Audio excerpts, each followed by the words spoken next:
इस वीडियो में हम कंटिन्यू कर रहे हैं FR नवंबर 2020 उसके सॉल्यूशंस। तो आज हम स्टार्ट कर रहे हैं इसमें अब क्वेश्चन नंबर 4।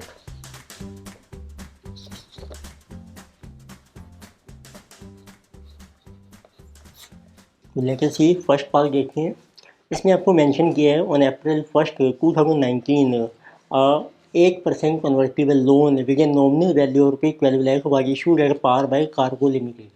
तो कंपनी ने एक कन्वर्टिबल जो है लोन इशू किया है and it is redeemable on 31 March 2023 also at par, और ये रिडीम होगा आपका पार के ऊपर। तो इसका एक डाटा आपको दिया है। तो today is 1 April 2019. So company has issued 8% convertible loan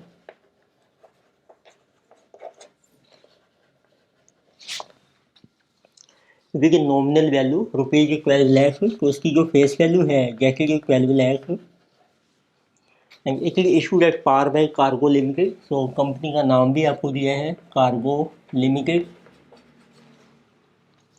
and it is redeemable on 31 March 2023।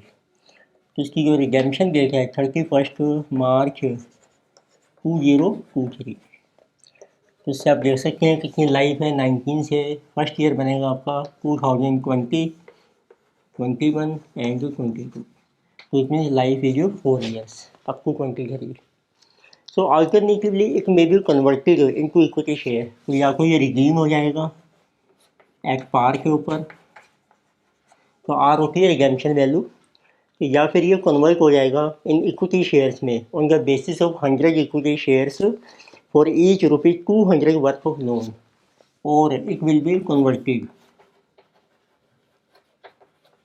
Into equity shares. So equivalent loan without conversion option. तो यदि ये आपका लोन कन्वर्ट नहीं होता है, it mean if it is non convertible,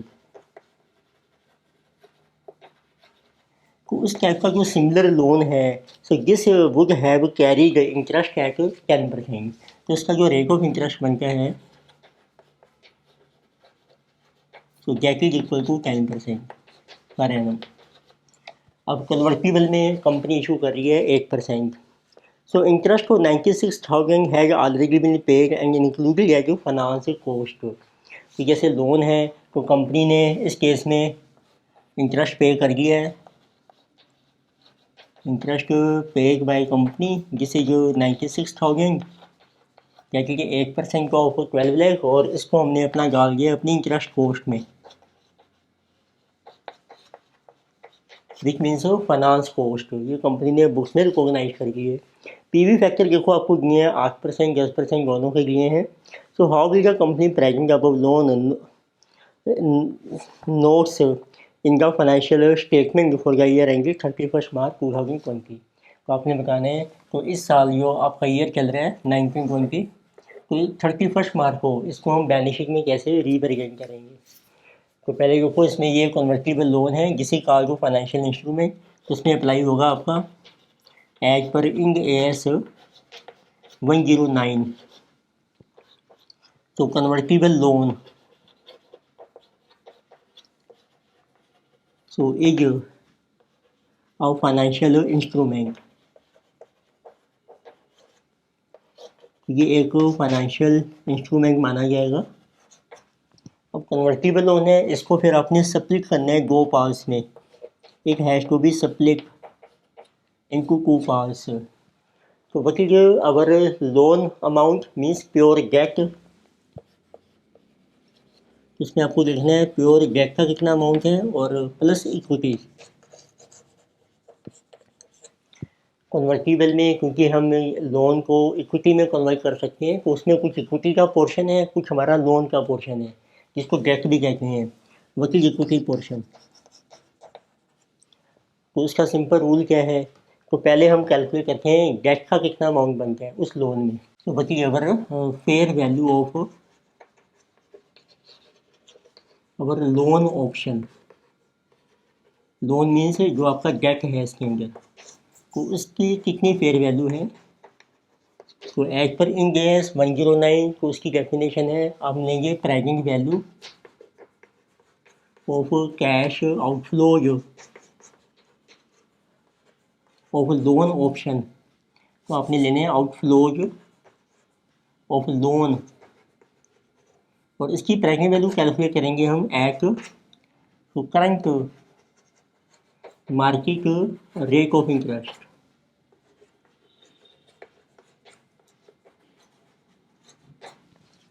तो market में क्या रेट चल रहा है, जो आपका लोन पोर्शन है ये प्योर लोन है जिसे 10% एज ए रेट ऑफ 10%।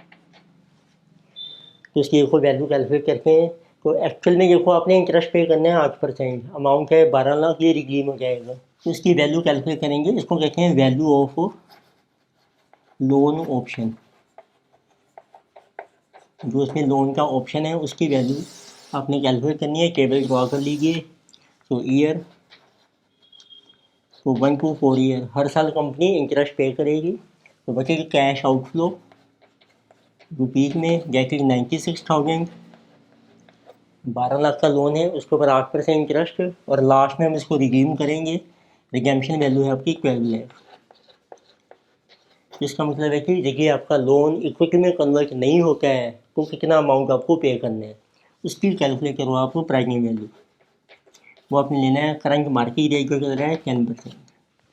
उसके देखो फैक्टर दिए हैं आपको 10%, 4th ईयर का है 0.68 और इन 4 सालों को ऐड करके वो आपकी एनपी बन जाएगी 0.91 प्लस 0.83 प्लस 0.75 प्लस 0.68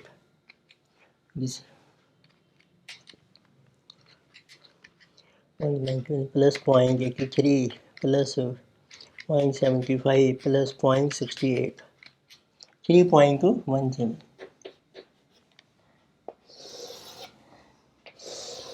तो किसी जगह fair value of loan option जो कन्वर्टिबल है मल्टीप्लाई कर लीजिए फैक्टर इनटू 96,000 यानी कि 12 लाख इनटू 0.68। तो टोटल वैल्यू है 11,20,320। अब कंपनी ने देखो लोन इशू किया है 12 लाख का, तो बैलेंस हमारी इक्विटी की वैल्यू मानी जाएगी। तो उसकी भी डेफिनेशन है fair value of equity option. ये इक्विटी का जो पोर्शन है एक्चुअली इक्वल टू वकील amount of convertible loan minus करके इसमें से fair value of loan option only. Loan का या हम कह सकते हैं जो पोर्शन है अमाउंट तो लोन है जो कंपनी ने इशू किया है 12 लाख माइनस 11,20,320।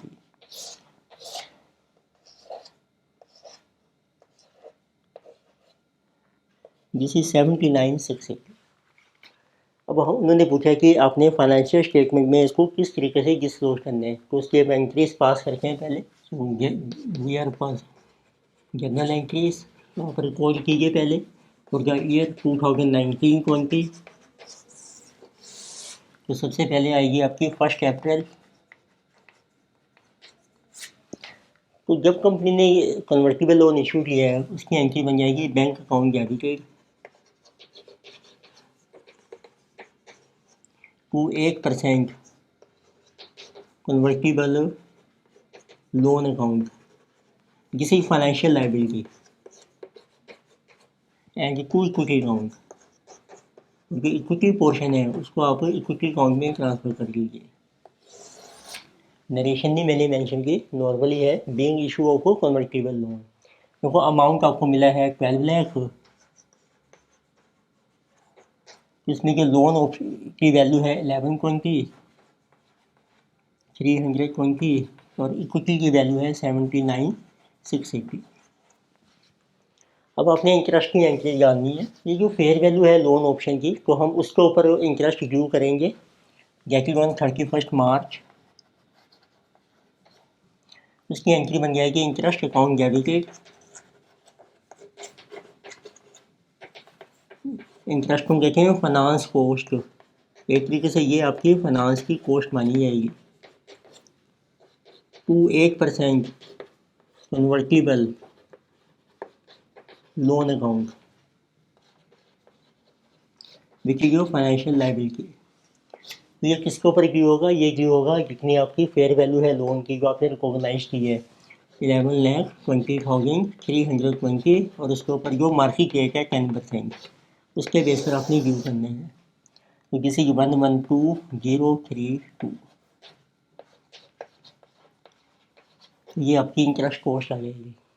अब आपने एक्चुअल में इंटरेस्ट पे किया है वो है हमारा 8%, 12 लाख के ऊपर 96,000, तो उसकी एंट्री कर लीजिए फिर आप। तो एक तरीके से लाइबिलिटी पे होगी वो 8%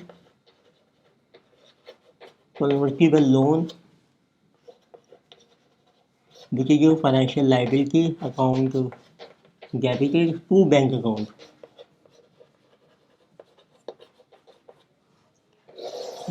यहाँ पे हम लिखेंगे being actual interest paid which is your 96,000।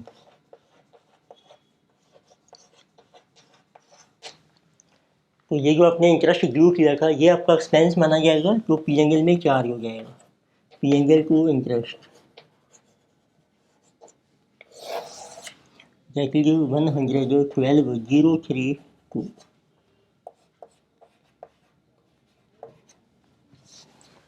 तो देखो इसको फाइनेंशियल स्टेटमेंट में हम कैसे डिस्क्लोज करेंगे। तो इसको अपने पीएनएल अकाउंट में बनाना है।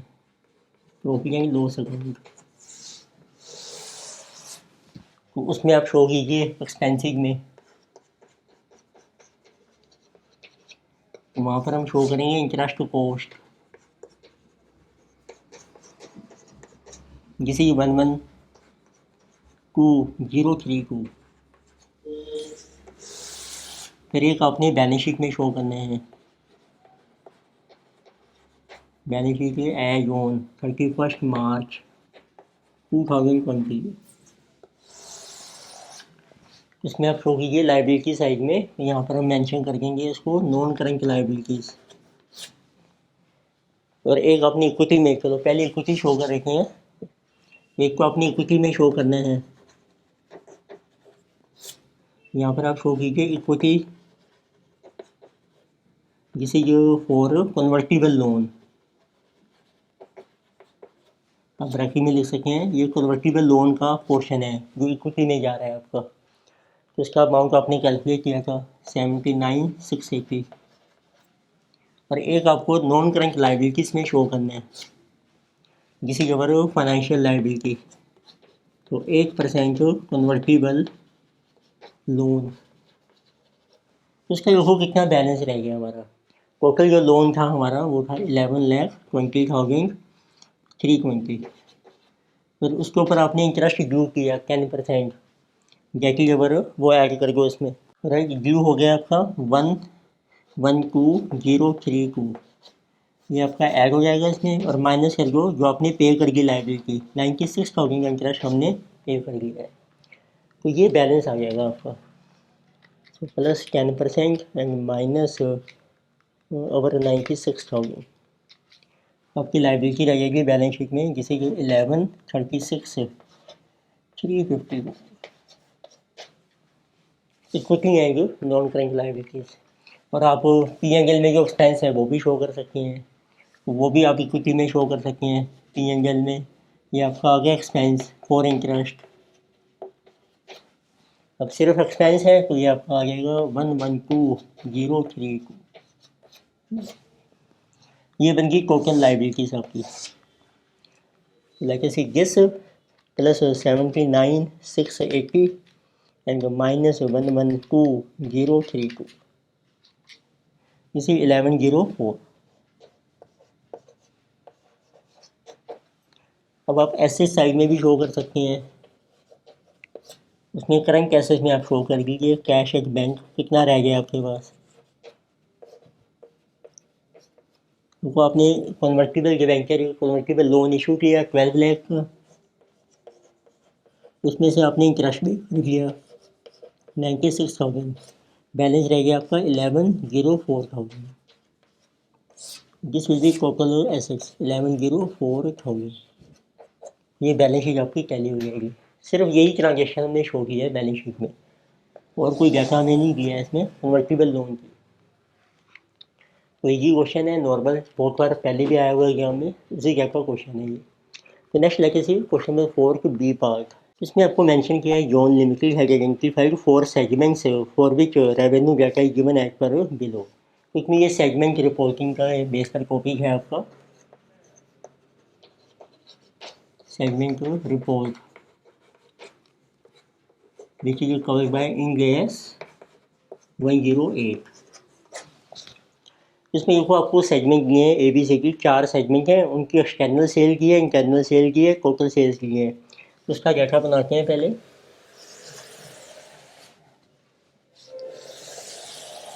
So you can write here segments. So these are A, B, C and D.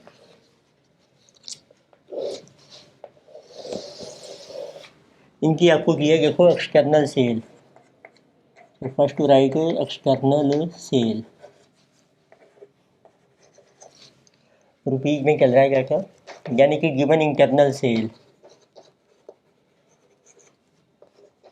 This is also in rupees, और एक आपको दिया इनकी total sale, total in rupees.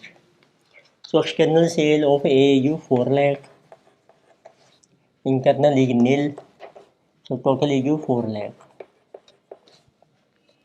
यानी कि 80,000, यानी कि nil, so it means total is 80,000, यानी कि 90,000, तो internal is 20, total 110, then 70,000, so internal is 620 and 690।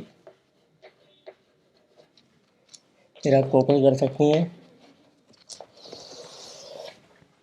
Total है एक्सटर्नल सेल का टोटल 640, इंटरनल आल्सो 640, यानी कि 1280।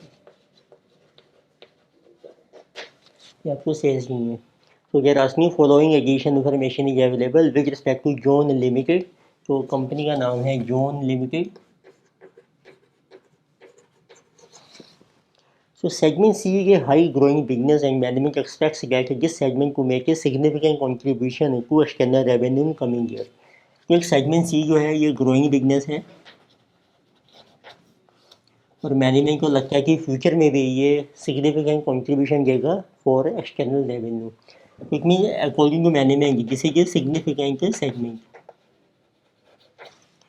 तो आपको डिस्कस करना है which of the segments would be reportable under the threshold criteria identified in Ind AS 108। तो कौन कौन से रिपोर्टेबल सेगमेंट हैं, तो इसमें एक ही टेस्ट अप्लाई कर सकते हैं हम, रेवेन्यू टेस्ट। तो आप लिखिए as per revenue test.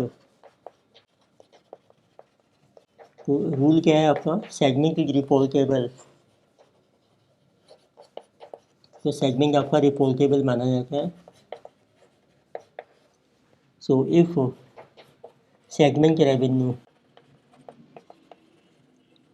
So is greater than equal to 10% of total revenue. तो आप 10% देखो कैलकुलेट करो कितना बनता है, 10% ऑफ टोटल रेवेन्यू है आपका 1280, तो गेट इज इक्वल टू 1,28,000। तो इसमें सब जिस सेगमेंट का रेवेन्यू टोटल रेवेन्यू 128,000 से ज़्यादा होगा वो रिपोर्टेबल माना जाएगा। तो देखते हैं, देखो सेगमेंट ए का 4 लाख, किसी मोर देन 128, 80,000 ये लेस है आपका 128 से, 110 भी आपका लेस आ रहा है 128,000, 690 मोर देन 128,000।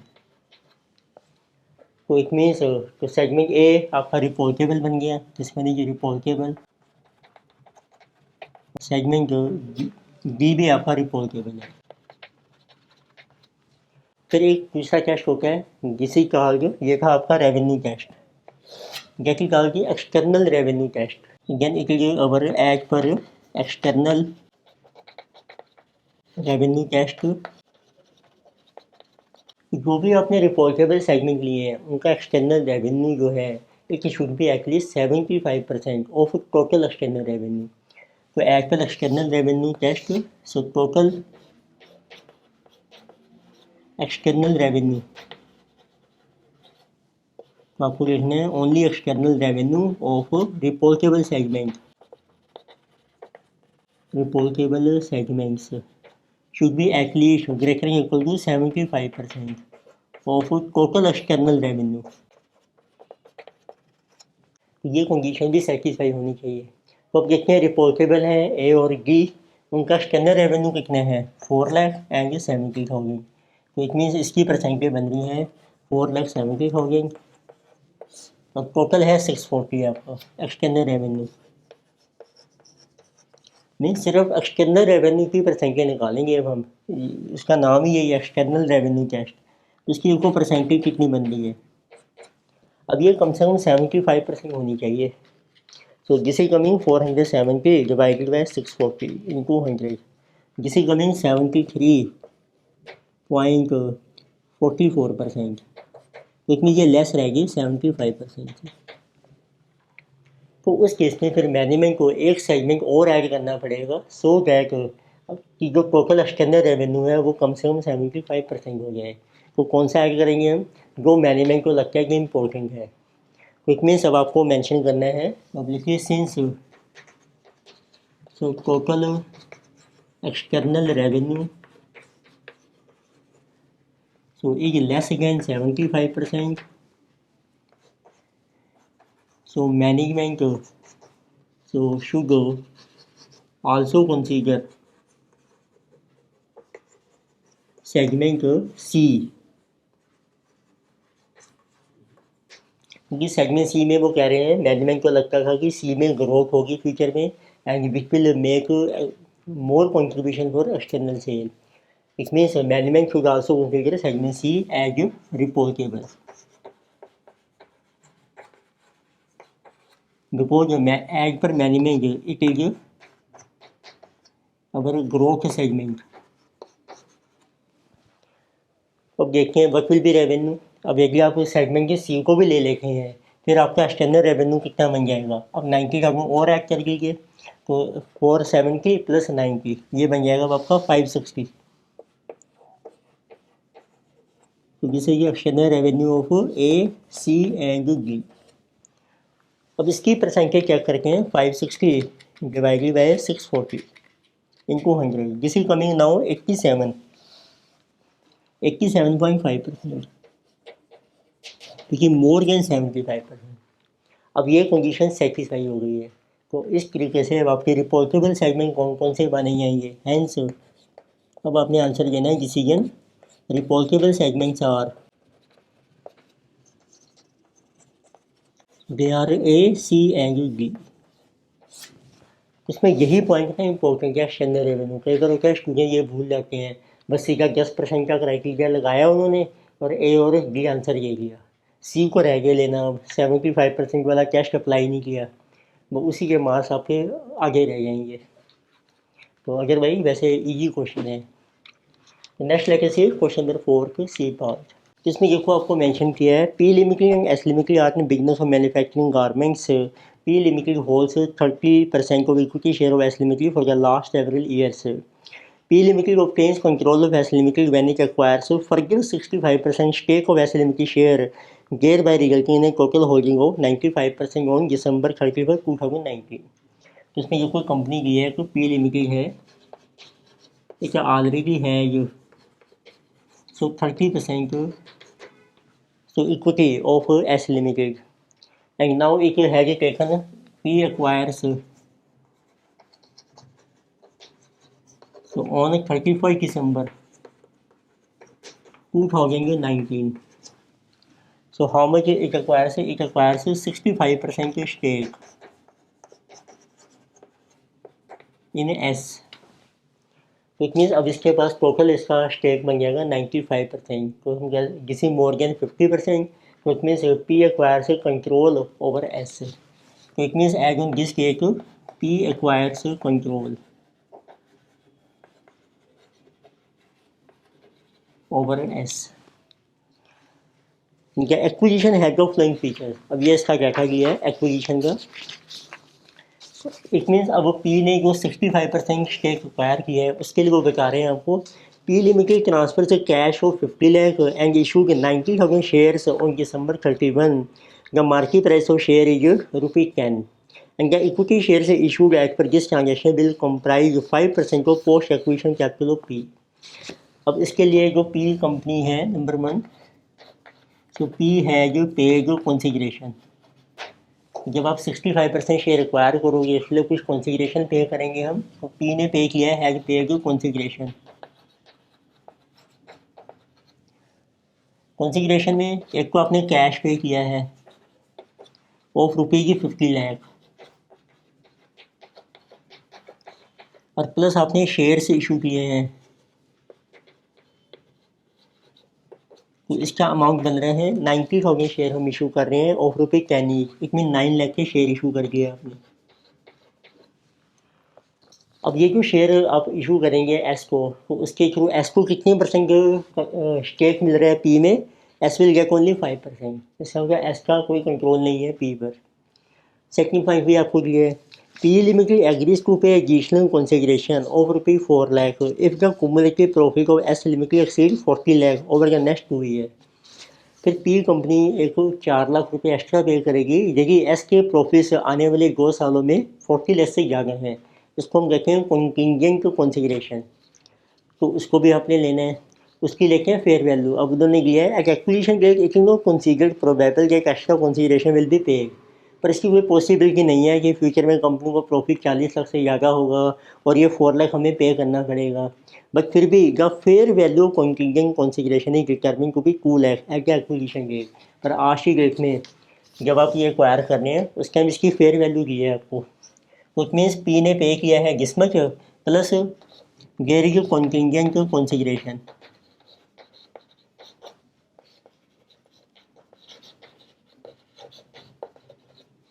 कंटिंजेंट कंसिडरेशन इसको आपने लेना है इसको एट फेयर वैल्यू। इसमें ये रूल होता है कि चाहे आपको पेमेंट नहीं भी करनी ना फ्यूचर में, पर उसको हम वैल्यू कंसीडर करते हैं फेयर वैल्यू पर। वो उसकी दी है आपको ₹2 लाख से। तो इसमें एक तरीके से ये हमारा कंसीडरेशन माना जाएगा 65% स्टेक के लिए।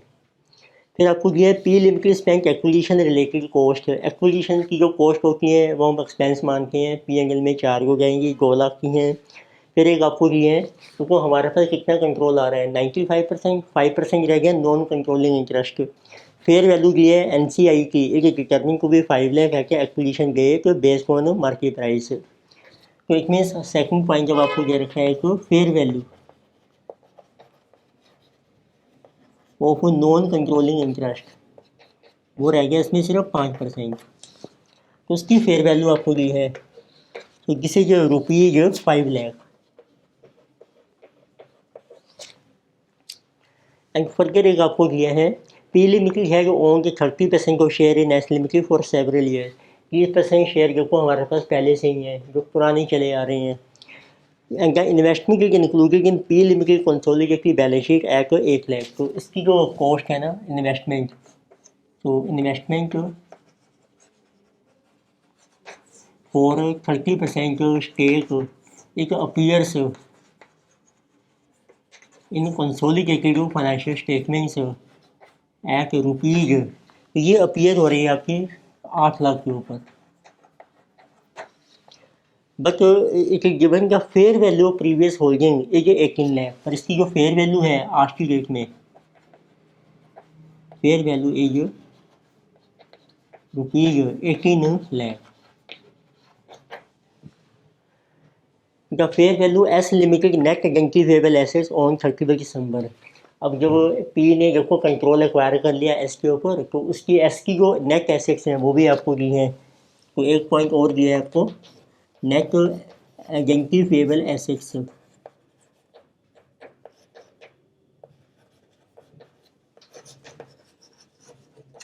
ओहो एस, so as on date of acquisition this is our 45 lakh.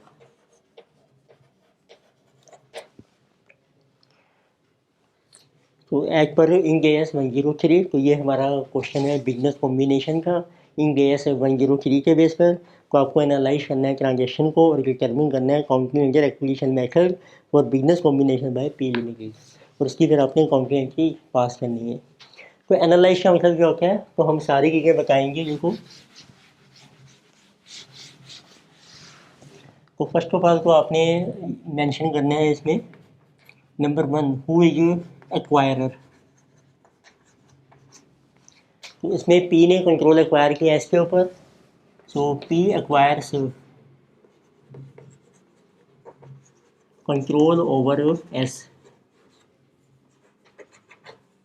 so therefore P is a acquirer।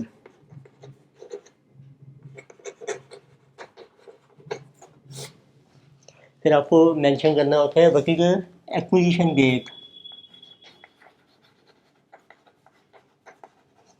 क्योंकि एक्विजिशन डेट होती है जिस डेट को आप कंट्रोल एक्वायर करते हैं, तो this is date when control is acquired.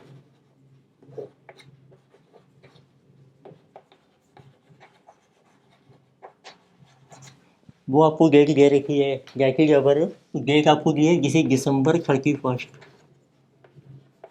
तो 2019, ये आपकी बन जाएगी एक्विजिशन डेट। फिर आपको डिटरमिन करना पड़ता है what is our consideration, fair value of consideration.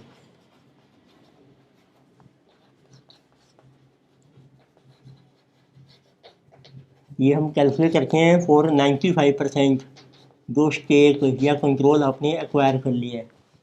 तो उसमें देखो कैसा लेना है आपने, एक को आप कैश में पेमेंट कर रहे हो, उसकी वैल्यू आ गई 50 लाख। फिर एक आपने शेयर्स इशू किए हैं, उसकी वैल्यू आ गई 9 लाख। और एक आपने कंटिंजेंट कंसिडरेशन पे करना है, उसकी भी आपको फेयर वैल्यू हमने दिए रखी है 2 लाख की। एक आपके पास पुरानी इन्वेस्टमेंट की 30%, उसको भी लेना है फेयर वैल्यू पर, जैसे कहा जो previously held investment,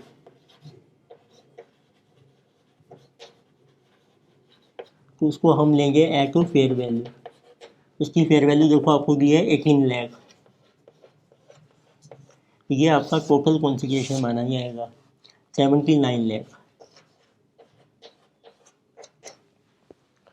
net assets आपको दे रखी हैं जो आपने एक्वायर की हैं 45 लाख की। फिर आपको कैलकुलेट करनी है गुडविल कितनी है या कैपिटल रिजर्व बारगेन गेन जो होता है हमारा, तो उसके लिए आप कैलकुलेट कीजिए। अब देखो आपको नेट एसेट्स जो हमारी पहले कम है, कॉन्सिडरेशन काफ़ी ज़्यादा है। नेट एसेट्स आपको दे रखी हैं ऑफ एक्वायरी, उसमें जो पी है वो एक्वायरर है, एस जो है वो एक्वायरी है। एस लिमिटेड होगी आपकी एक्वायरी कंपनी जिसको हम एक्वायर कर रहे हैं, दिस इज ओनली 45 लाख। तो इसमें जब कॉन्सिडरेशन ज़्यादा होगा तो गुडविल ही आएगी आपकी, ठीक है।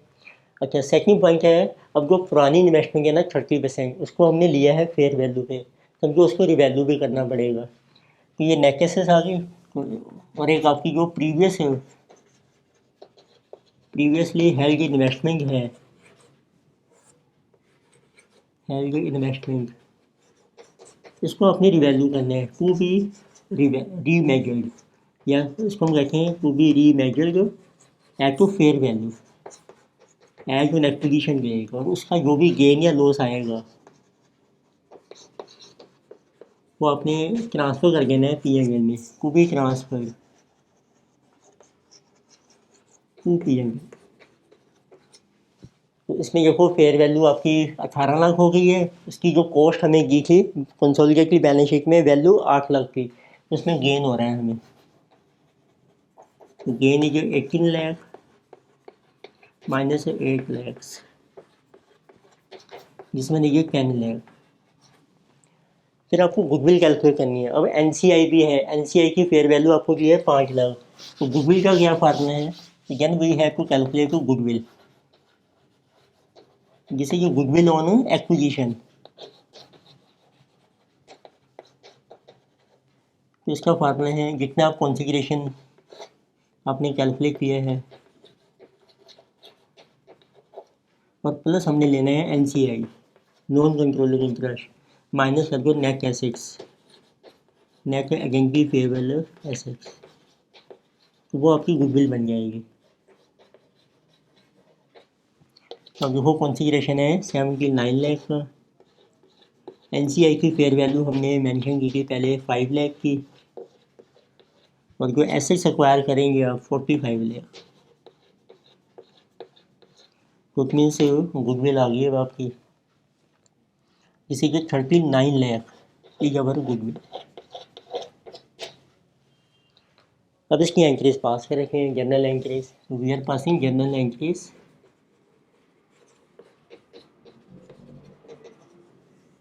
इन books of acquirer which is P limited. तो सबसे पहले आपने जो प्रीवियसली हेल्ड जो इन्वेस्टमेंट है उसको रिवैल्यू कर रखे हैं, उसकी वैल्यू बन जाएगी इन्वेस्टमेंट्स, तो these are shares of तो S limited to P&L account, profit and loss account,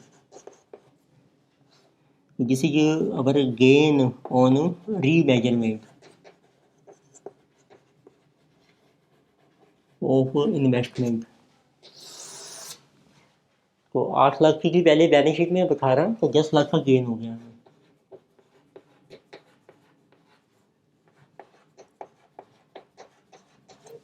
फिर जब आपने कंट्रोल एक्वायर किया है एस का, उसकी एंट्री बन जाएगी, जो एसेट्स आप एक्वायर कर रहे हैं नेट आइडेंटिफाइबल,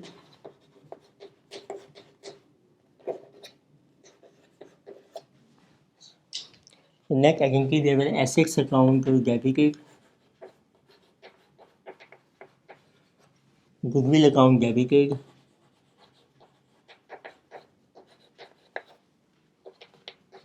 क्योंकि नेट आइडेंटिफाइबल एसेट्स हैं आपकी 45 लाख की, गुडविल आपने कैलकुलेट की है 39 लाख की। फिर इधर आएगा आपका जो पुरानी इन्वेस्टमेंट है, वो इन्वेस्टमेंट अकाउंट, उसको हम लेंगे फेयर वैल्यू। अब इसकी फेयर वैल्यू होगी 18 लाख। फिर जो कंसीडरेशन की आप पेमेंट कर रहे हैं, कुछ आपने कैश भी पे किया है, टू कैश या बैंक भी आप कह सकती हैं, तो 50 लाख देखो हमने कैश में पेमेंट की है। फिर 9 लाख के इक्विटी शेयर इशू किए हैं, to equity share capital account, तो ये 90,000 जो शेयर इशू किए हैं, और मार्केट वैल्यू भी 10 रुपये है फेस वैल्यू, तो इट मीन 9 लाख, ये सारा कैपिटल में चला जाएगा। फिर एक हमने कॉन्टिंजेंट कॉन्सिडरेशन भी आपको पे करना पड़ सकता है, उसको भी कॉन्सिडर किया है, to contingent consideration payable account, ये आपको फ्यूचर में पे करना पड़ेगा। उसको लिया हमने इसकी फेयर वैल्यू 2 लाख। फिर एक आपने शो करना है नॉन कंट्रोलिंग इंटरेस्ट, ये भी इसकी फेयर वैल्यू पर आ जाएगा 5 लाख।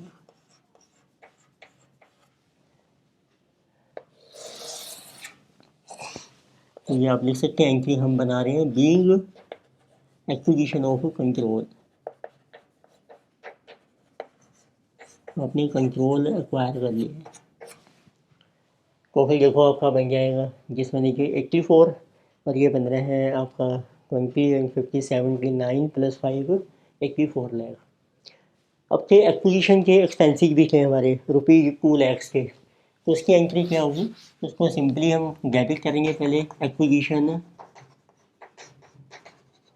कोस्ट्स अकाउंट डेबिटेड, तो वो आपने पेमेंट किया पहले to bank account, ₹2 lakh. Acquisition के एक्सपेंसिस हम गुडविल में कंसीडर नहीं करके, उसको अलग से P&L में चार्ज करके हैं, उसकी एंट्री बनती है P&L to acquisition costs account.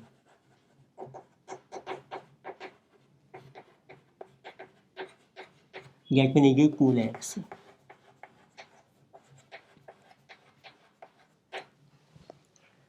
तो जिस स्टूडेंट ने 103 जो इंग्लिश है अच्छे से किया हुआ है पहले, तो क्वेश्चन सिंपल है, कोई ज़्यादा मुश्किल नहीं है, तो वो आप इजीली अटैम्प्ट कर सकते हैं। तो ये हमने डिस्कस किया था क्वेश्चन नंबर 4, और नेक्स्ट वीडियो में हम आगे क्वेश्चन कंटिन्यू करेंगे। Thank you.